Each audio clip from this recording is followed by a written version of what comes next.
What's up, everybody? Welcome back to That Nintendo Show. Hope you guys have had a great week, and if you were in the area where you could see the eclipse, hope you were able to see that and enjoy it. Before we get into today's video, let's talk about this graph you got on screen right now. 98% of people who watch this channel are not subscribed. My goal, as we keep raising up that subscriber number, is get the amount of people who are watching these videos who aren't subscribed to go down. So if you enjoy this video, make sure you leave a like and subscribe if you're new here. This has been also just another quiet week where there's not been a lot of bombshell Nintendo news coming out, which is also kind of why I've delayed putting out a video, trying to stockpile some Nintendo news to talk about to make a full video's worth of content out of. But let's get into it with yesterday was the sunsetting of the Nintendo Wii U and 3DS online systems. Lots of players were playing games online until the very last minute just to see the servers just go down. Interestingly though, now that the Wii U side of the systems are down, there is a backdoor way of reviving those systems using what's called Pretendo.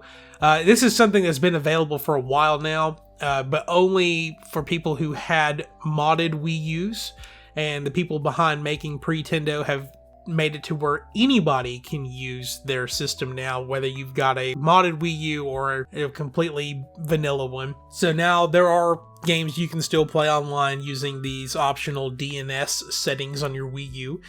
There are some games that aren't supported, such as like Watch Dogs, and I think the YouTube app is one of the things you can't use on there. There's probably some other stuff, but I would say the majority of online services for main Nintendo Wii U games are currently functional.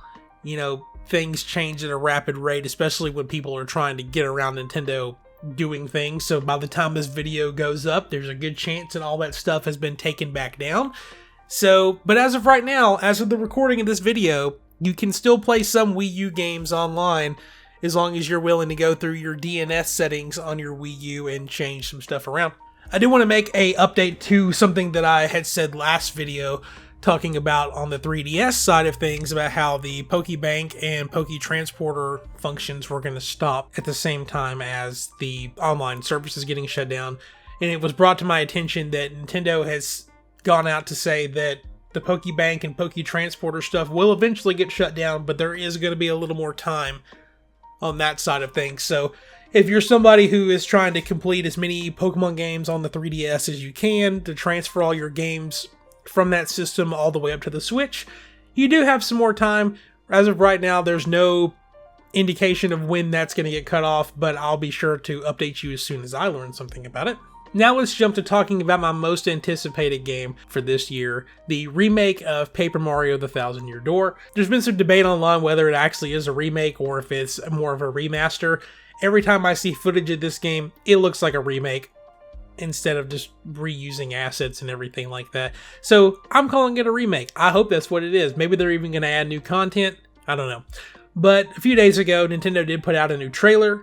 Only 30 seconds long, but just showing off some new footage, just trying to get people more hyped up for this remake coming out at the end of May. And I'm one of those people that they were trying to get hyped up for, and they succeeded because it's just 30 seconds of some bits from the opening of the game, and gosh, it looks so good. On the screen here, you'll see the new trailer. It's, like I said, it's about 30 seconds long, so it's probably going to play like twice while I'm sitting here rambling about it. They know better than to release a longer trailer because they know I will spend way more time talking about it than I need to. So super excited for Paper Mario: The Thousand Year Door. There's nothing really like new in this trailer other than maybe some new scenes featuring other characters and stuff like that.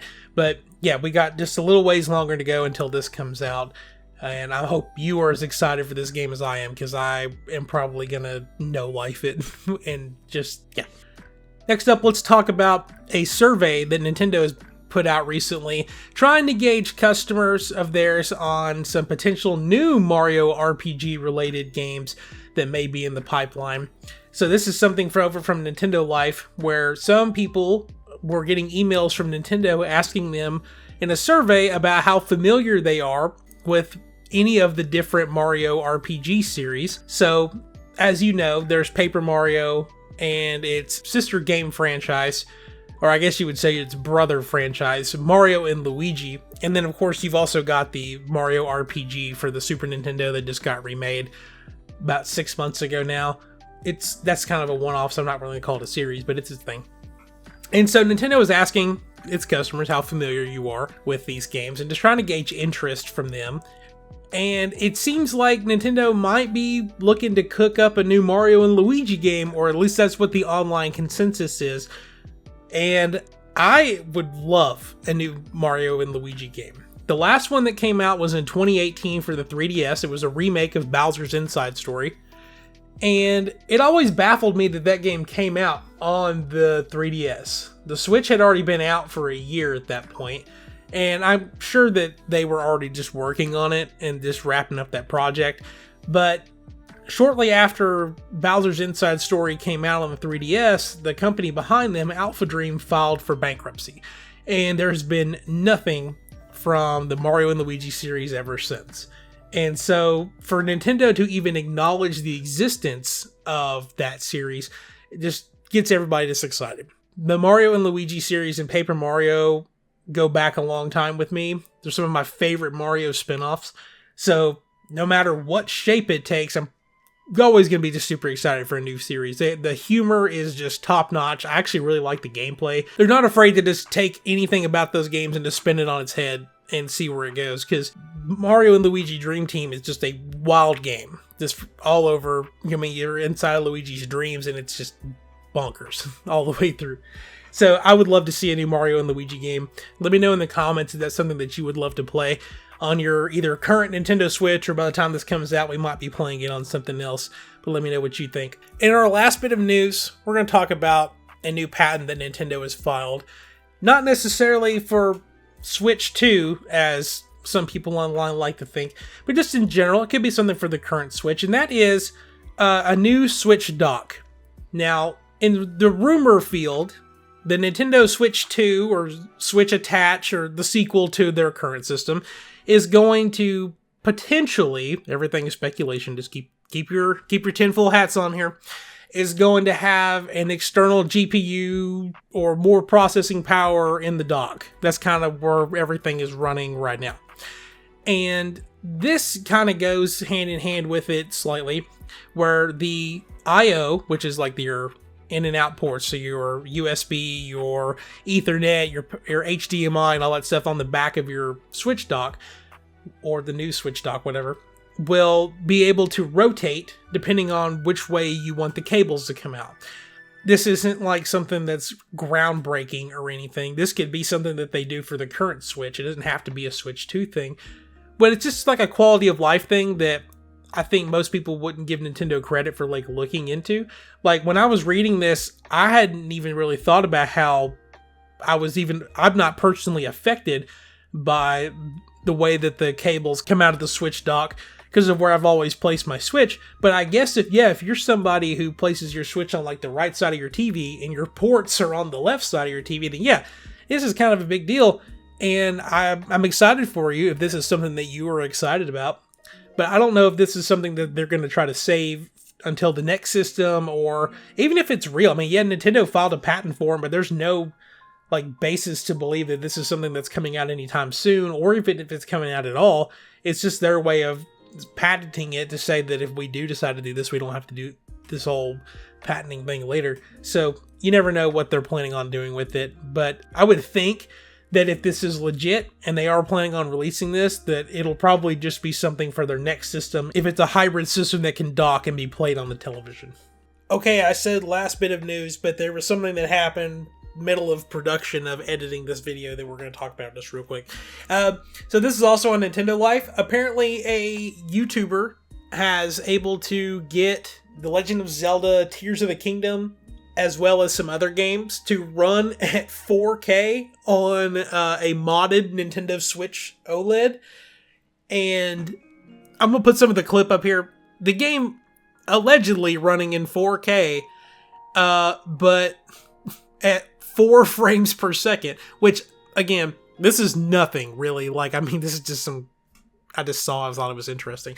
But yes, they were able to overclock the Nintendo Switch to pretty much double the RAM, is the way I'm understanding this, and overclocking the system to where the game is outputting in 4K, but obviously the performance just tanking with this. I think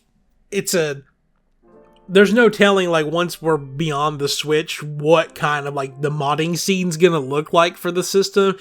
And obviously, the Switch itself is gonna be limited because the hardware on the inside is just not great by today's standards. With the fact that, like, Tears of the Kingdom is able to hit 4K on the current Switch. And Nintendo Life also brings up rumors about how Nintendo showed Breath of the Wild running at 4K 60 frames per second to developers behind closed doors, showing off some Switch 2 stuff back at Gamescom. I mean, it's possible that the next system is hitting 4K. I mean, if the Switch, by the grace of God, can hit 4K, even with all the limitations put on it, then I mean, I would imagine that the Switch 2 is more powerful, that it could do it also. But anyway, that was a quick little bonus news article from Editing Mitch before we get back into the rest of it. So I'm going to throw back over to Recording Mitch now so he can wrap up this episode.